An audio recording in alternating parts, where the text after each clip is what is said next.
നമസ്കാരം.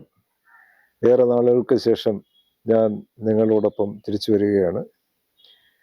എൻ്റെ പ്രയത്നം എപ്പോഴും ഇത് കാണുന്ന പ്രേക്ഷകരെ സ്വതന്ത്രമായി ചിന്തിക്കുവാൻ സഹായിക്കുക എന്നുള്ളതാണ്.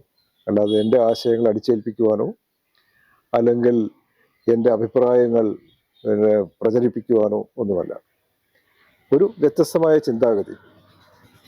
നമ്മൾ കാലാകാലങ്ങളായിട്ട് നമ്മൾ ബ്രിട്ടീഷുകാരുടെ ആയാലും പോർച്ചുഗീസുകാരുടെ ആയാലും ആരുടെ ആയാലും ഡച്ചുകാരുടെ ആയാലും അടിമകളായിട്ട് 100-200 വർഷം നമ്മൾ കഴിച്ചുകൂടിയതാണ്. അപ്പം ഭാരതത്തിൻ്റെ സ്വതസിദ്ധമായ ശക്തി എന്ന് പറയുന്നത് സ്വതന്ത്രമായി ചിന്തിക്കാനുള്ള കഴിവും ചിന്തകന്മാരുടെ നാടുമാണ്. അത് കഴിയുന്നതും അത് നിരുത്സാഹപ്പെടുത്തുവാൻ നമ്മളെ കൈയടക്കി വെച്ചിരുന്നവർ ശ്രമിച്ചുവെങ്കിൽ കൂടി ഭാരതം ഒരു ചിന്തകരുടെ നാടാണ്. അപ്പോൾ ആ ചിന്താശക്തി ഉപയോഗിക്കാതെ നമ്മളെ അടിച്ചമർത്തി വെക്കുക എന്നുള്ളതാണ് ഇവരൊക്കെ നമ്മളെ വിട്ടുപോയെങ്കിൽ കൂടി ലോകമെമ്പാടും ഭാരതത്തിനെ ചെയ്തുകൊണ്ടിരിക്കുന്നത്. നമ്മൾ സ്വതന്ത്രമായി ചിന്തിക്കരുത്. നമ്മുടെ എല്ലാവരുടെയും പ്രശ്നം എന്ന് പറയുന്നത് സ്വതന്ത്രമായി ചിന്തിക്കുവാനുള്ള കഴിവ് നമ്മൾ ഉപയോഗിക്കുന്നില്ല എന്നുള്ളതാണ്.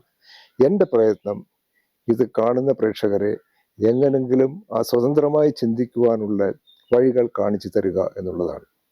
അത് പറഞ്ഞുകൊണ്ട് ഞാൻ എൻ്റെ ഈ എപ്പിസോഡ് ആരംഭിക്കട്ടെ.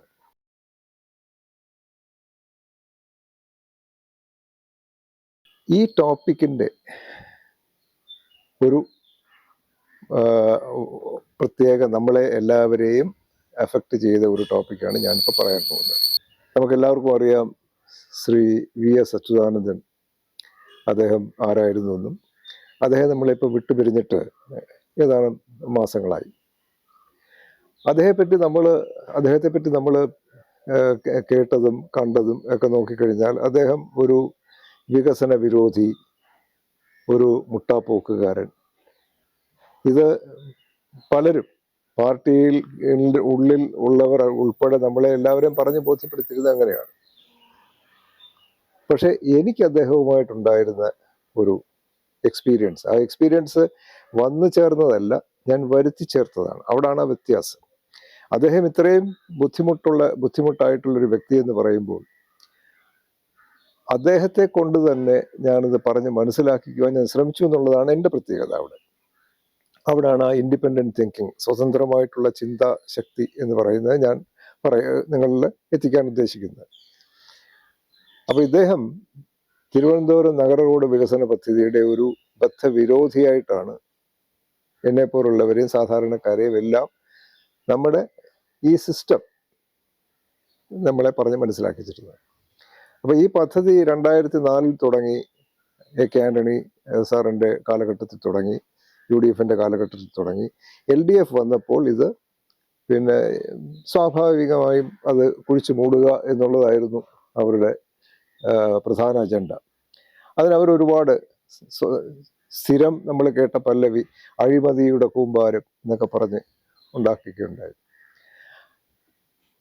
ശ്രീ അച്യുതാനന്ദൻ സാറും ഈ അഴിമതിയാണ് ഇത് എന്നും പറഞ്ഞ് അദ്ദേഹവും പല ബോർഡ് മീറ്റിങ്ങുകളിൽ നിന്ന് ഇറങ്ങിപ്പോയിട്ടുണ്ട്. അങ്ങനെ ഈ പദ്ധതി, ഈ പൊതുജന പങ്കാളിത്ത മോഡലിലുള്ള ഈ പദ്ധതി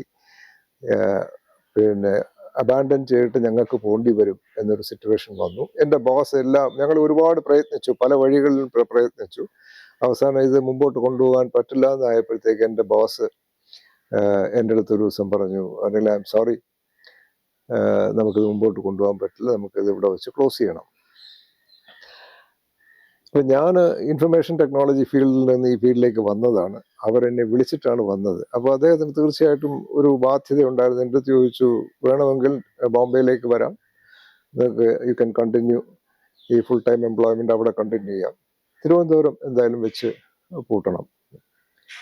അപ്പം ഞാൻ ചോദിച്ചു, ഈ പൊതുജന പങ്കാളിത്ത മോഡൽ നമ്മളെല്ലാവരെയും സർക്കാരും പൊതുജനങ്ങളും പറഞ്ഞ് പറ്റിച്ചിരിക്കുന്നത്, സർക്കാരിന് ഒരു ഇൻവെസ്റ്റ്മെന്റ് ഷെയർ ഉണ്ടെങ്കിൽ 26% അല്ലെങ്കിൽ 50% ഉണ്ടെങ്കിൽ പൊതുജന പങ്കാളിത്ത മോഡലാണ്. അങ്ങനെയല്ല. പൊതുജന പങ്കാളിത്ത മോഡല് ഒരു വളരെ ബൃഹത്തായ ഒരു സംവിധാനമാണ്.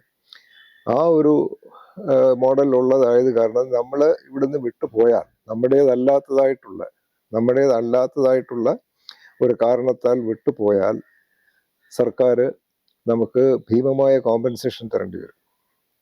അപ്പം ഞാൻ ചോദിച്ചു, ഇത് അവർക്ക് നമ്മളിത് അവരുടെ അടുത്ത് പറഞ്ഞതിൽ അവർ എന്താണ് ഇതിൻ്റെ മറുപടി പറഞ്ഞിരിക്കുന്നത്? അത് വരുന്നിടത്ത് വെച്ച് കാണാം എന്നുള്ളതാണ്. നമ്മൾ ശരി, ഞാൻ പറഞ്ഞു ഒരു കാര്യം ചെയ്യുക, എനിക്കൊരു അവസരം കൂടെ തരിക. എന്തിനാണ്? ഞാൻ പറഞ്ഞു ഇങ്ങനെ വി എസ് അച്യുതാനന്ദൻ, അദ്ദേഹത്തിനെ അതുവരെ ഞാൻ മീറ്റ് ചെയ്തിട്ട് ഞാൻ സംസാരിച്ചു നോക്കട്ടെ.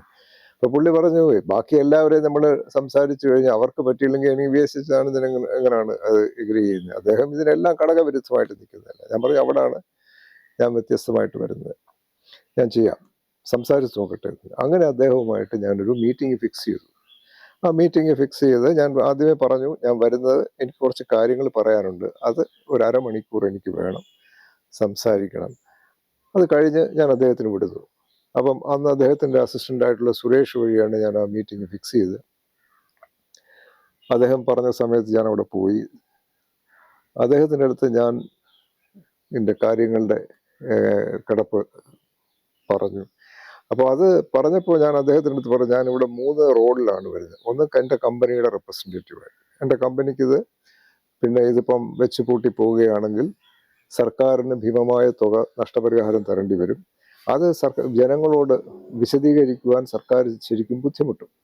കാരണം പബ്ലിക് പ്രൈവറ്റ് പാർട്ട്ണർഷിപ്പിൽ റിസർവ് ബാങ്കിൻ്റെ എന്നോട് അക്കൗണ്ടബിലിറ്റി ഉള്ള പ്രോജക്റ്റാണ്. അപ്പോൾ അതങ്ങനെ എളുപ്പത്തിൽ പറഞ്ഞ് മനസ്സിലാക്കാനൊന്നും പറ്റില്ല. രണ്ടാമത്തെ റോള് ഞാൻ പറയും, ഞാനിവിടെ വരുന്നത് തിരുവനന്തപുരത്തെ പറ്റി ഒരുപാട് സ്വപ്നങ്ങളുള്ളൊരു വ്യക്തിയാണ് ഞാൻ. അപ്പോൾ തിരുവനന്തപുരത്തിന് വേണ്ടി എന്തെങ്കിലും ചെയ്യാമെന്ന് ഉദ്ദേശിച്ചാണ് ഞാൻ ഈ റോളിൽ വന്നത്. അല്ലെങ്കിൽ ഞാൻ ഇൻഫർമേഷൻ ടെക്നോളജി ഫീൽഡിലുള്ള ആളാണ്, ഞാൻ ഇൻഫ്രാസ്ട്രക്ചർ ഫീൽഡിലുള്ള ആളല്ല. ഞാൻ 79 തൊട്ട് IT ഫീൽഡിൽ വർക്ക് ചെയ്യുന്ന ആളാണ്. 2006 2008 ഈ സംസാരം വരുന്നത്. അപ്പം എനിക്ക് ആ തിരുവനന്തപുരത്തിനെ പറ്റി സ്വപ്നം കാണുന്ന ഒരുപാട് പേർക്ക് ഈ പ്രോജക്റ്റ് വെച്ച് പൂട്ടിയാൽ അതൊരു വലിയ അടിയായിരിക്കും. മൂന്നാമത്, ഞാനൊരു വോട്ടറാണ്. ആ വോട്ടർ എന്നുള്ള നിലയിൽ ഞാൻ താങ്കളെ കാണാൻ വന്നതാണ്. അതുകൊണ്ട് CM എന്നെ ശ്രദ്ധിച്ച് കേൾക്കുക. അത് കഴിഞ്ഞ് CMൻ്റെ എന്ത് വെർഡിക്റ്റ് ആണെങ്കിലും ഞാൻ 2 കൈയും നീട്ടി സ്വീകരിക്കും. പറഞ്ഞോളൂ. ഞാൻ കാര്യങ്ങളൊക്കെ പറയുന്നതിൻ്റെ കൂട്ടത്തിൽ തന്നെ എനിക്ക് കാണാം അദ്ദേഹത്തിൻ്റെ തീക്ഷ്ണമായിട്ടുള്ള കണ്ണുകൾ, രൂക്ഷമായിട്ടുള്ള മുഖഭാവം, അത് പതുക്കെ അയയെന്ന് എനിക്ക് കാണാമായിരുന്നു. അവസാനം എല്ലാം കഴിഞ്ഞ് സംസാരം കഴിഞ്ഞപ്പോഴത്തേക്ക് അതുവരെ ഒന്നും മിണ്ടിയില്ല പുള്ളി. അത് കഴിഞ്ഞിട്ട് പുള്ളി എൻ്റെ അടുത്ത് ചോദിച്ചു, എവിടാണ് സ്വദേശം എന്ന് ചോദിച്ചു. ഞാൻ കാര്യം പറഞ്ഞു. ഭാര്യയും കുട്ടികളും ഒക്കെ ഉണ്ടോ? ഞാൻ വളരെ ചുരുക്കത്തിലെ കാര്യം പറഞ്ഞു. പിന്നെ പുള്ളി പറഞ്ഞത്, പൊക്കോളൂ, ശരിയാക്കാം. അപ്പം ഇതിൽ നിന്ന് എനിക്ക് മനസ്സിലായത്, പറഞ്ഞ് മനസ്സിലാക്കിയാൽ മനസ്സിലാക്കാൻ കഴിവുള്ളൊരു വ്യക്തിയാണ് അദ്ദേഹം. കാതലായ ഭാഗങ്ങൾ എന്താണെന്നുള്ള അദ്ദേഹത്തെ പറഞ്ഞ് മനസ്സിലാക്കാമെങ്കിൽ അദ്ദേഹം മുട്ടാപ്പോക്കുകാരനൊന്നുമല്ല.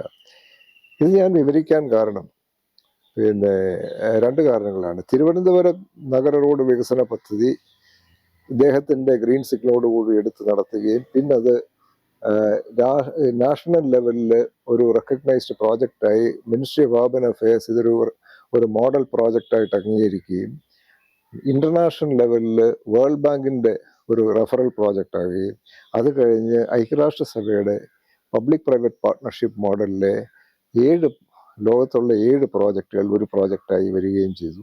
എനിക്ക് ഐക്യരാഷ്ട്രസഭയിൽ പോയിട്ട് അതിൻ്റെ പ്രത്യേക ക്ഷണമനുസരിച്ച് ഞാൻ അവിടെ പോയി പ്രോജക്റ്റിനെ പറ്റി വിവരിക്കാനും എനിക്കൊരു അവസരമൊക്കെ കിട്ടി. ഈ തിരുവനന്തപുരം നഗര റോഡ് വികസന പദ്ധതി റോഡുകൾ വന്നപ്പോഴാണ് പലരും വികസനം ഇവിടെ സാധ്യമാണെന്നുള്ള മനസ്സിലാക്കിയും പിന്നെ കുറേ ചെറിയ ചെറിയ പദ്ധതികൾ വന്നു. അതുപോലെ തന്നെ സ്റ്റേഡിയവും ഞങ്ങളാണ് കൊണ്ടുവന്നത്. തിരുവനന്തപുരം നഗര റോഡ് വികസന പദ്ധതി അന്ന് ഇവിടെ നടന്നില്ലായിരുന്നെങ്കിൽ തിരുവനന്തപുരത്തിൻ്റെ ഡെവലപ്മെൻറ്റ് അത്ര കണ്ട് അവിടെ കിടന്നതിന് ഇത്. രണ്ടാമത്, വിഴിഞ്ഞം പ്രോജക്റ്റിലും പലരും പറഞ്ഞു കേൾക്കാത്തൊരു സന്ദർഭം ഉണ്ടായിട്ടുണ്ട്. ശ്രീ VS അച്യുതാനന്ദനെ കാണാനായിട്ട് ഒരു കൂട്ടം ആൾക്കാർ പോയിരുന്നു. ഞാൻ ആരെന്ന് പറയുന്നില്ല. പോയപ്പോൾ അദ്ദേഹം അതിൻ്റെ തടസ്സം നിൽക്കുന്ന ലാൻഡ് അക്വിസിഷനിൽ തടസ്സം നിൽക്കുന്ന ഒരു പ്രോജക്റ്റിൻ്റെ അത് അദ്ദേഹം എടുത്തു പറയുകയും അത് മാറ്റുവാനായിട്ട് അദ്ദേഹം ഇനിഷ്യേറ്റീവ് എടുത്ത് ആ തടസ്സം മാറ്റിയത് കാരണം എന്ന് വേണമെങ്കിൽ പറയാം ആണ് വിഴിഞ്ഞം പ്രോജക്റ്റ് വന്നത്. അപ്പോൾ തിരുവനന്തപുരം നഗരത്തിൻ്റെ വികസനത്തിൽ VS അച്യുതാനന്ദൻ നല്ലൊരു റോള് വഹിച്ചിരുന്നു എന്നുള്ളത് ഒരു വാസ്തവമാണ്.